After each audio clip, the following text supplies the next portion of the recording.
মাছ দিয়ে বিশাল প্রিয় খাবার, একেবারে এত স্বাদ এত স্বাদ। শাপলা ভাজি করবো, এই দেখুন শাপলাগুলো বেছে নিচ্ছি।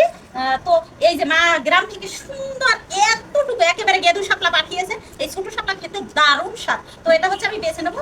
তাহলে আমি সেই বরিশালের শাপলা সুন্দর করে ভেজে নেবো। এর আগে মাছটা ভেজেছিলাম, আমি হচ্ছে এখন একটু তেল দিয়ে দেবো। শাপলা ভাজায় আবার বেশি তেল দিবেন না, তাহলে কিন্তু মজা হবে না। শাপলা ভাজা অল্প তেল দিতে হবে। এই যে দিয়ে দিলাম কালো জিরে বাগান। এই যে বরিশালের নারকেল সুন্দর কইরে একেবারে কুচু কুচু কুচু কুচু কুচু করে কইরা ব্যালেন্স করে নিয়েছি। বরিশালের বিখ্যাত চিংড়ি মাছ, জানা হইলে বরিশাল লাগবে ঘুম আসে না।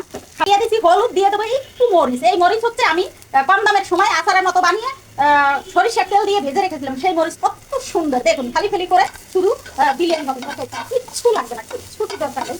এর মধ্যে দিয়ে দেবো স্বাদ মতো লবণ, বেশি লবণ লাগবে না, শাপলা একেবারে কমে একটু হয়ে যাবে। চুলার বাড়িয়ে দিতে হবে, ছোট আঁচ দিলে শাপলায় হচ্ছে জল গলবে, তাহলে খেতে স্বাদ হবে না।